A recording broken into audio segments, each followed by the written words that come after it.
राधे राधे दोस्तों, सबको मेरी तरफ से वट सावित्री व्रत की ढेर सारी शुभकामनाएं। तो सबसे पहले हम करेंगे अपने 16 श्रृंगार, उसके बाद ही हम पूजा के लिए विराजमान होंगे। तो यहाँ पर आज के दिन पूजा होती है वट वृक्ष की, लेकिन हमारे पास वट वृक्ष नहीं है तो हम घर पर एक टहनी लाकर भी पूजा कर सकते हैं। तो मैंने टहनी को गमले में लगा लिया है और इसके अंदर से 5 या 7 पत्तियाँ होनी चाहिए, इससे कम नहीं होनी चाहिए।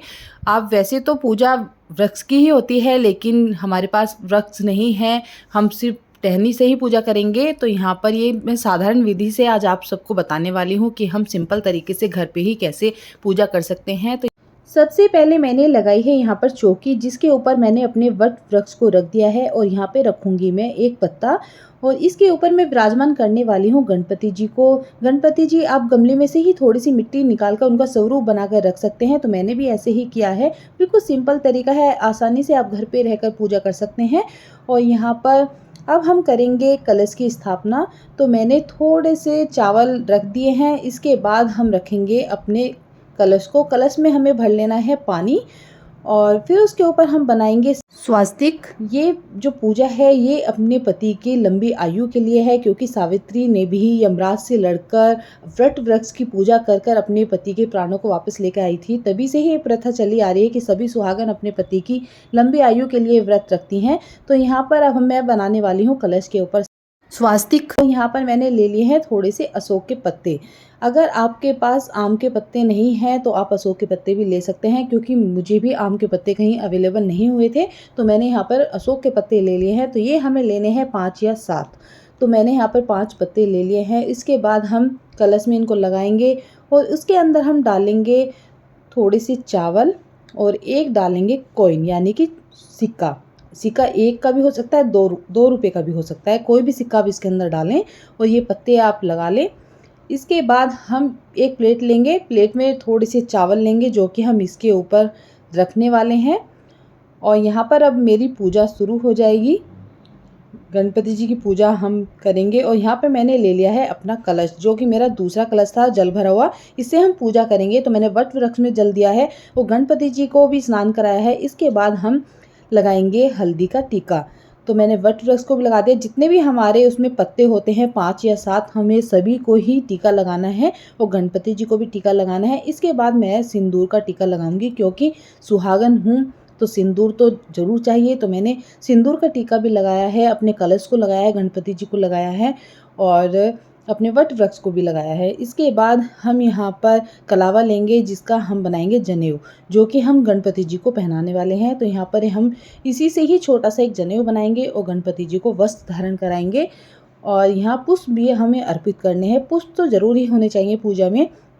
तो यहाँ पर मैंने पुष्प भी ले लिए हैं। और यहाँ ये तो सबसे मेन काम है कि हमें दक्षिणा भी अर्पित करनी है, दक्षिणा हमें नहीं भूलनी है। और यहाँ मैंने दक्षिणा भी दे दी है। अब जलाएंगे हम अपना दिया। तो यहाँ पर मैंने दिया ले लिया है। दिया आप देसी घी का भी जला सकती हैं, और अगर आपके पास देसी घी नहीं है तो आप यहाँ पर तिल के तेल का भी जला सकती हैं। तो मैंने देसी घी का जलाया है। और ये दिया जलाने के बाद हम गणपति जी की पूजा करेंगे और अपने कलश की पूजा करेंगे, वट वृक्ष की पूजा करेंगे। सभी की पूजा करने के बाद यहाँ पे मैंने ऋतु फल चढ़ाया है अपने कलश के ऊपर।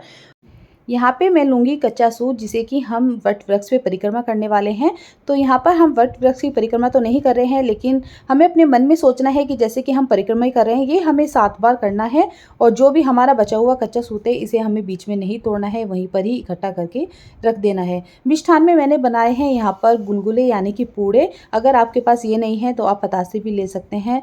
और सभी भगवान को आपको भोग लगाना है। जो लोटे का जल मैं पूजा में यूज़ करने वाली हूँ, थोड़ा सा तोड़कर मैंने उसके अंदर भी डाल दिया है। और यहाँ पर मैंने सावित्री माता के लिए लिया है 16 श्रृंगार और साड़ी। आज के दिन वस्त्र चढ़ाना काफ़ी पुण्य का काम माना जाता है। और ये है यहाँ पर चने, काले चने, जिन्हें मैंने रात को ही भिगो के रख दिया था। और ये चने हम चढ़ा रहे हैं अपने वट वृक्ष में और थोड़े से चने डाल रहे हैं अपने जल के लोटे में। तो ये है 16 श्रृंगार और साड़ी। अगर आपके पास ये नहीं है तो आप छोटा सा कपड़ा भी चढ़ा सकते हैं, माता को चुंदड़ी भी चढ़ा सकते हैं, लेकिन आपको ये ज़रूर चढ़ाना चाहिए। ये मैंने लिया है एक पानी का भरा हुआ कलश। तो मैंने छोटा कलश नहीं लिया है, बड़ा लिया है, ताकि किसी के यूज़ हो जाए। तो क्योंकि गर्मी का महीना है, ज्येष्ठ का महीना है, तो ये दान करना काफ़ी शुभ माना जाता है। तो मैंने इनके ऊपर रख दिया है श्रीफल और थोड़े से डाले हैं चावल। अब मैं लगाऊंगी यहाँ पर रोली का टीका। और और हम चढ़ाएंगे थोड़ा सा कलावा।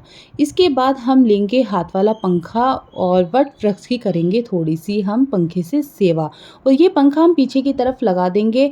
इसके बाद हम हाथ में लेंगे थोड़े से चावल। तो अब यहाँ पर हमारी सावित्री व्रत की कथा होगी और हम यहाँ पर पूरी कथा सुनेंगे या फिर सुनाएंगे, और इसके बाद यहाँ पर आरती होगी गणपति जी की, क्योंकि कोई भी पूजा हो तो सबसे पहले गणपति जी की ही आरती होती है, उसके बाद ही किसी और चीज़ की आरती होती है। तो यहाँ पे गणपति जी की आरती होगी, फिर वट वृक्ष की आरती होगी। और जो मेरे हाथ में चावल थे वो मैंने वृक्ष में डाल दिए हैं, कुछ मैंने अपने जल के लोटे में डाल दिए हैं। ये जल का लोटा मेरा जाएगा सूर्य भगवान को। अब यहाँ पर होगी गणपति जी की आरती और वट वृक्ष की आरती। इसके बाद हम सभी का लेंगे आशीर्वाद, क्योंकि इस वृक्ष के अंदर काफ़ी शक्ति होती है, सभी देवी देवताओं का वास होता है। सावित्री माता ने भी ही इसी वृक्ष की पूजा कर कर अपने पति के प्राणों की रक्षा की थी। तो हम भी इनका आशीर्वाद लेंगे और अपने अपने पति की लंबी आयु के लिए कामना करेंगे। तो कैसी लगी आपको ये मेरी वीडियो, तो मुझे कमेंट करके आप ज़रूर बताना। और पूजा करने के बाद इस सामग्री का आपको क्या करना है मैं वो भी आपको बताने वाली हूँ। जो भी हमारा 16 श्रृंगार है, और साड़ी है, और ये पानी वाला कलश है, और पूड़े हैं, दक्षिणा है या पंखा है, ये सब चीज़ें हमें अपने घर में किसी भी बड़े को दान कर देनी है या मंदिर में दान कर देनी है। जिस कलश की मैंने स्थापना की थी ये कलश भी हमें अगले दिन ही विसर्जित करना है। और जो गणपति मैंने गमले की मिट्टी से बनाए थे उन्हें भी हमें पानी के द्वारा ही विसर्जित कर देना है। और जो मैंने ये कलावा वृक्ष के ऊपर घुमाया था ये भी हमें अगले दिन ही हटाना है। तो ये इसी तरह से हमें पूजा करनी है। तो इसी के साथ सभी को वट सावित्री व्रत की ढेर सारी शुभकामनाएं। राधे राधे।